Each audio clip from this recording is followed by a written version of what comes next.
puber kedua berarti kan ada puber pertamanya, ada ketiga, keempat, dan seterusnya.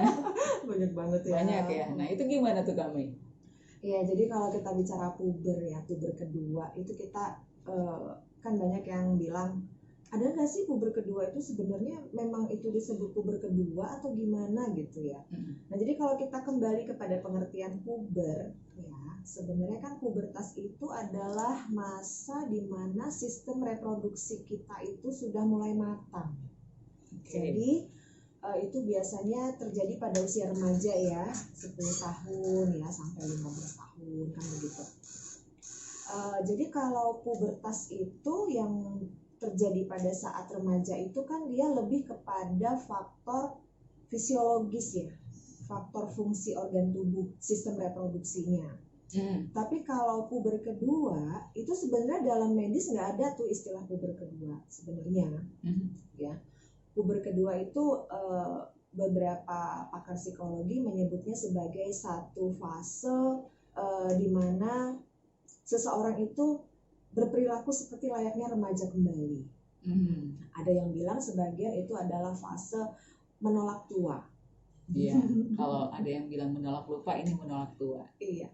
Jadi kalau pada masa pubertas yang saat remaja dulu, pertama sekali kita puber, itu kan ditandai dengan mulai matangnya organ-organ reproduksi. Kalau pada wanita itu kan mulai datang bulan, ya kan, terjadi perubahan bentuk fisik, ya kan, payudara mulai membesar, pinggul mulai melebar, kan begitu ya, mulai muncul jerawat, tumbuhnya bulu rambut di daerah-daerah tertentu yang tadinya mungkin nggak ada sama sekali gitu ya. Kalau pada pria munculnya jakun, perubahan suara, ya kan.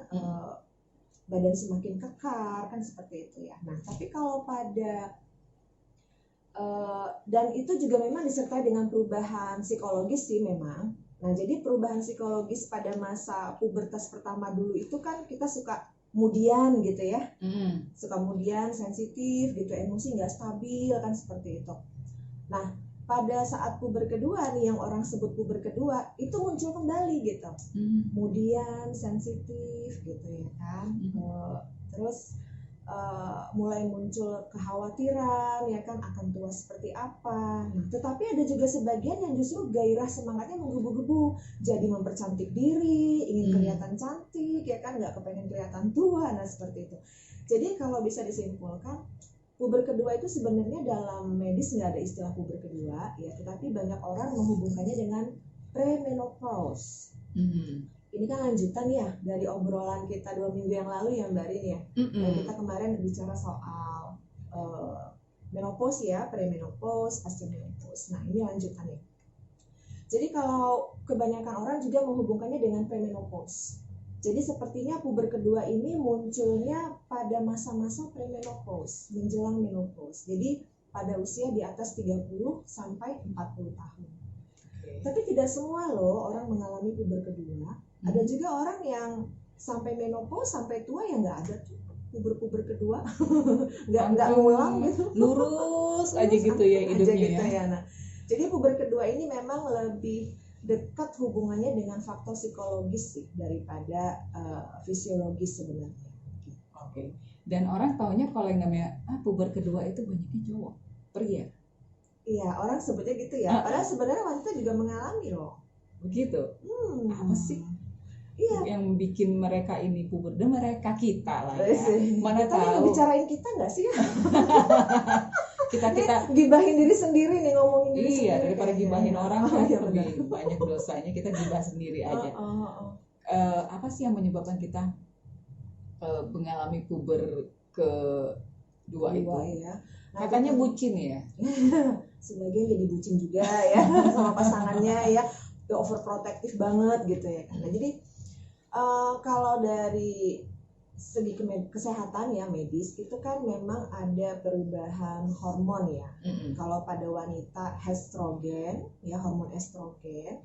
Kalau pada pria itu hormon testosteron. Jadi kalau pada masa premenopause ya, di mana tadi kan sudah saya sampaikan biasanya puber kedua ini munculnya pada saat premenopause tadi ya. Nah pada saat premenopause itu kan ovarium perempuan sudah mulai berkurang ya menghasilkan estrogen. Sementara estrogen itu mempengaruhi sebagian besar kehidupan wanita gitu. Bukan cuma reproduksi aja, tetapi sistem keseluruhan ya, sampai pada suasana hati loh. Jadi kalau hormon estrogen kita itu turun, suasana hati juga ikut berubah gitu. Nah, jadi itu dari segi medis ya. Nah, kalau laki-laki itu biasanya testis ya, penghasil hormon testosteronnya juga sudah mulai menurun fungsinya. Jadi hormon testosteronnya ke laki-lakinya juga sudah mulai menurun. Nah, jadi itu banyak hal yang bisa terjadi. Misalnya kulit tidak sekencang dulu, ya kan, tidak glowing lagi kayak dulu waktu remaja gitu ya, berpendar-pendar gitu ya. Glowing shimmering splendid. Kemudian tunggu. Ulang. Glowing shimmering splendid. Saya baru dengar, karena saya kurang gaul nih. Nah, itu kan. Nah, jadi kemudian berkurangnya cairan pelumas di liang senggama ya, sehingga menimbulkan nyeri saat berhubungan seksual dengan pasangan. Tulang juga mulai keropos ya. Nah, pada laki-laki juga hampir mirip seperti itu. Tapi kalau dari sudut pandang psikologis ya, sebagian mengatakan yang tadi saya bilang bagian dari denial ya, menolak tua gitu. Jadi karena khawatir tua nanti akan terlihat jelek ya, udah lemah ya, tidak ingin seperti itu. Jadi muncul sifat-sifat yang ya seperti remaja lagi gitu, mulai suka berdandan lagi. Nah, kalau pada pria kan biasanya gitu ya, nandainya kan katanya kalau puber kedua itu suka dandan lagi, kemana-mana pakai minyak wangi gitu ya, kepengen ganteng ya, pomade. Pomade biasanya pomade keluar lagi ya, biasanya 6 bulan habis, sekarang sebulan habis. Tuh, nah itu karena tadi itu kepengen terlihat tetap muda, tetap ganteng gitu ya. Nah, ada malahan yang sebagian ingin pembuktian bahwa dia itu masih muda, masih ganteng, masih cantik, terjerumusnya ke perselingkuhan. Jangan bikin topik baru ya. Ini kayaknya bahasan 2 minggu depan lagi ya, mengenai perselingkuhan.